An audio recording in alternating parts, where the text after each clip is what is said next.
A human resource consultancy firm is at the center of a controversy over alleged defrauding of job seekers. The proprietor of Humble Beginnings, a human resource consultancy, is accused of receiving money from job seekers but has not connected them to their promised employers 2 years later. Some paid him close to 1 million shillings to secure them jobs abroad. NTV's Sydney Chazima sat down with the aggrieved parties and now reports on this developing story.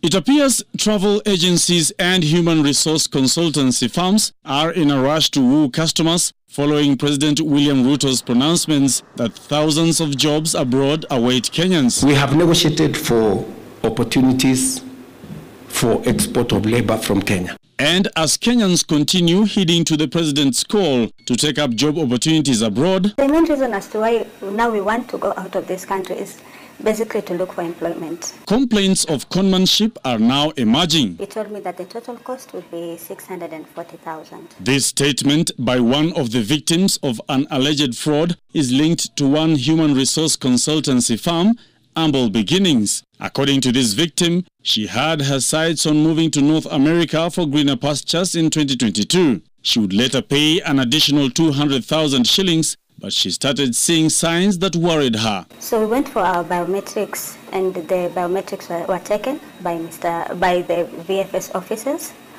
and we were told to wait. In August last year, after a long wait, the victim decided to check on the progress at Humble Beginnings offices, and he told me that we need to give him about 45 to 60 days because he was yet to receive word from the officials, Canadian officials.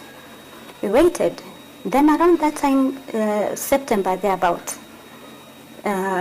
we got wind that we had been denied the chance, or our visa request had been denied. The consultancy management claims that this is probably down to applicants falsifying or giving incorrect information. The victim was promised to be taken on an alternative program in Germany. That too never came to fruition. About 2 weeks later, we are told that his offices have been raided and they are closed. Now that is where the whole thing, I think, started spiraling down.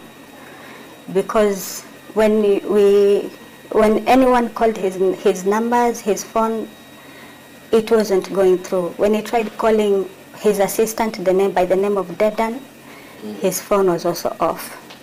When he tried calling the office numbers, they went, everything was off. That one I cannot comment because she has not called me. If she called Kioko, I'm not aware, I cannot answer for somebody. This is not the only victim of the alleged fraud.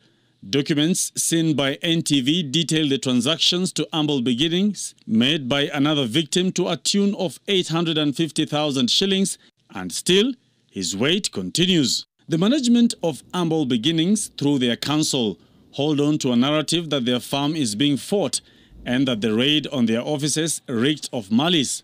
But even as they cry foul over the raid, something seems amiss. Was this matter reported anywhere else that your people have been arrested? No. What he did there, he ran to me. And now my office has been closed. And whoever's closed this one. So, because of what you told us, don't part with any single coin. At this point, the victims have only one thing in mind. Pay people back their money so that people can see what they can do. The office is functioning as normal. Okay. So, any issue with the limitations, visa application, and the travel modes, they are now going on well. Sydney Chazima, NTV.